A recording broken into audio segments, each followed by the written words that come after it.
Nessa aula vamos trabalhar sobre construtores. Vamos criar um novo projeto.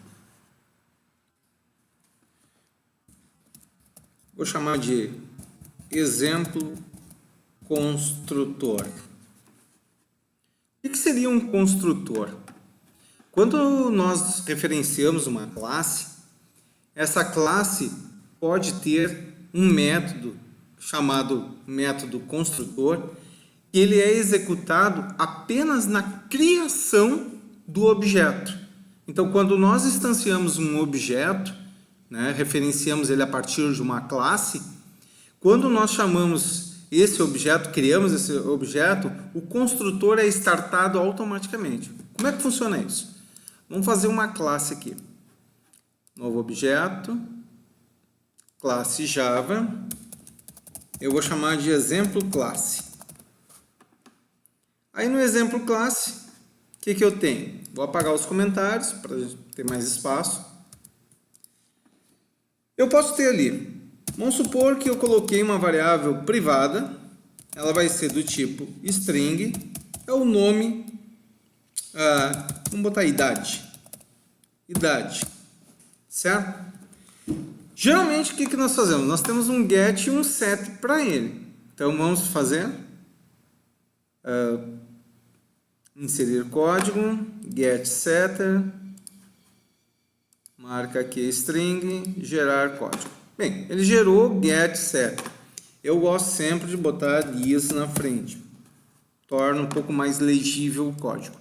Então ele criou um get e um set para a idade. Por quê? Porque a idade é do tipo string e é privado. O que significa privado? Privado ele pode ser só acessado dentro da própria classe. Somente os métodos da classe que têm acesso a esse atributo.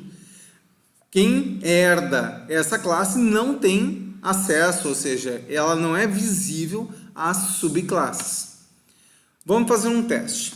Eu vou criar então um objeto do tipo exemplo classe, eu vou chamar de objeto 1 igual a new exemplo classe. Ok. Primeiramente, qual o valor se eu resolver executar o objeto 1 e pedir get idade? Vamos colocar aqui um system.out.println. Vamos imprimir o conteúdo que vai vir deste método. Vamos rodar para ver o que acontece. Ele retornou como null. Por que null? Porque eu rodei o método get, eu não tinha rodado ainda o método set.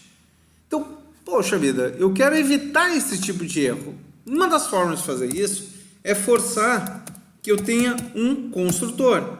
O construtor ele tem sempre o mesmo nome da classe que vocês estão trabalhando. Então, por exemplo, se eu quiser que idade comece com valor 0, poderia inicializar lá em cima, certo? Opa, desculpa, idade eu botei como string.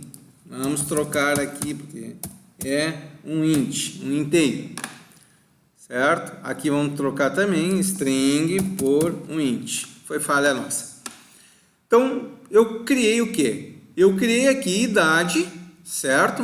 E eu quero retornar ele. O que eu quero fazer? Eu quero que ele retorne com um valor. Ou, vamos supor, a idade tem que ser inicializada com 18. Vamos colocar 18. O que vai acontecer agora?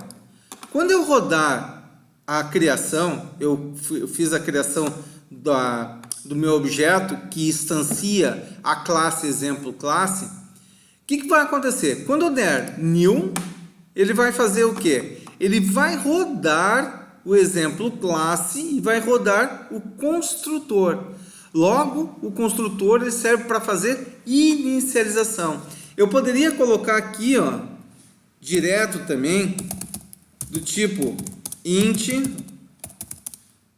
p idade, e fazer a introdução já do valor na criação do meu objeto. O que ele vai dizer? Opa, espera aí, No exemplo classe 1, que é a minha classe, ele está dizendo que tem um construtor e esse construtor precisa que seja informado um valor do tipo inteiro, que vai ser colocado na hora da passagem para dentro da variável p-idade, do parâmetro p-idade.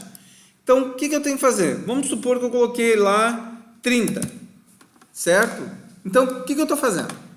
Ao invés de eu rodar, por exemplo, obj1.set idade, colocar o valor lá 50, certo?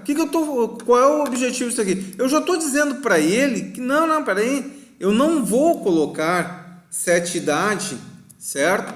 Aqui direto na variável, no método, eu vou chamar através do construtor. Ele está reclamando, vamos ver aqui o que ele está reclamando.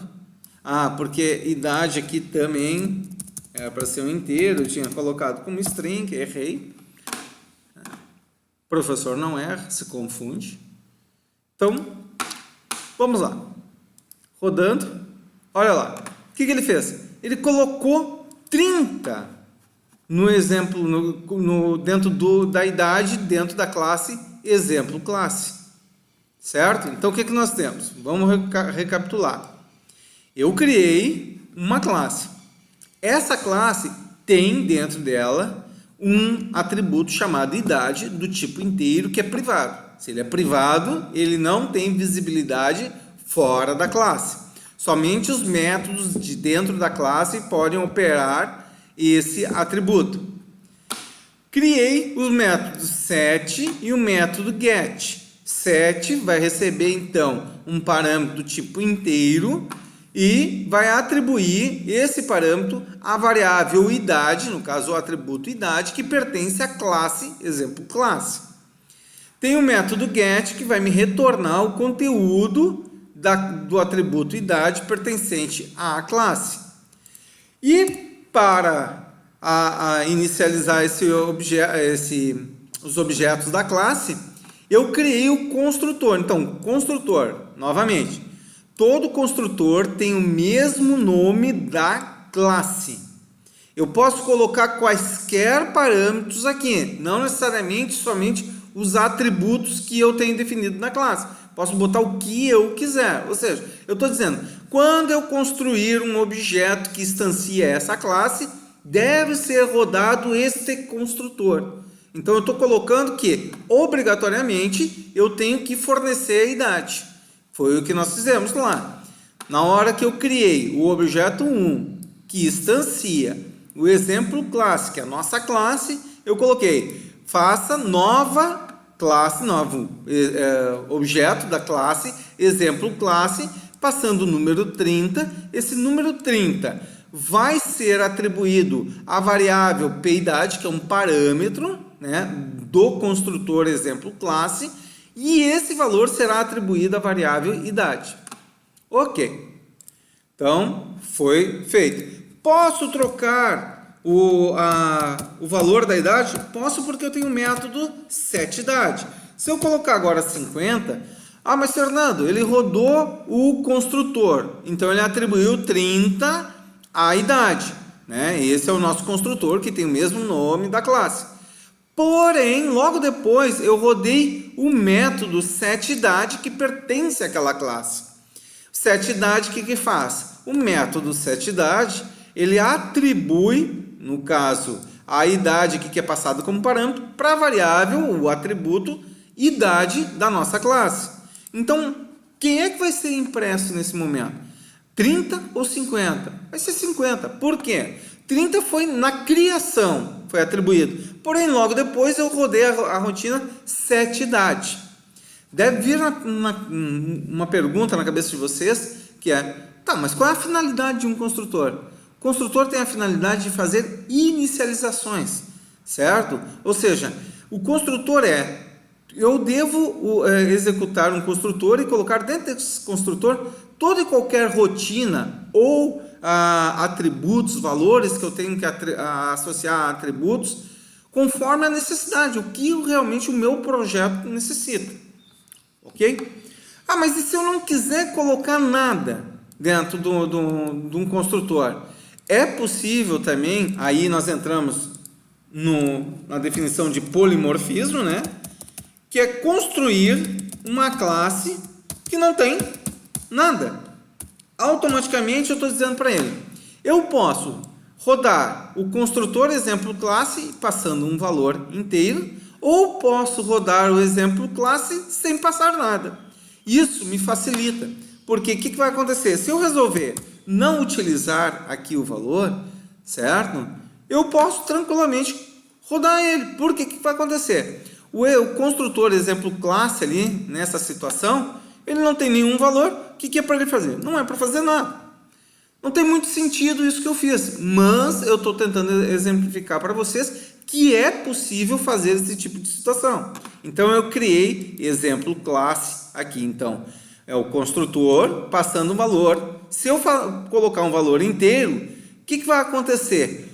Na hora da criação do objeto, ele sabe, opa, se é um valor inteiro, eu tenho que rodar o exemplo classe que me aceita um valor inteiro. Então, ele vai rodar este cara aqui. Caso eu não forneça nenhum valor, ele vai rodar este aqui. Isso são características de polimorfismo. O que significa polimorfismo? Poli, vários. Morfismo, formas. Várias formas. Eu estou dizendo que eu tenho dois construtores, pode ver que tem o mesmo nome, porém com parâmetros diferentes. Como é que ele vai saber quem executar? Conforme os parâmetros. Certo? Nós vamos conversar sobre polimorfismo agora na próxima aula. Então, voltando, vou rodar, né? Vamos aumentar aqui para poder ter a visibilidade. Se eu colocar, simplesmente tirar o elemento aqui, e eu colocar o valor 60 no construtor, o valor que vai ser atribuído será de 60 à variável. Opa, vamos ver o que tem de erro.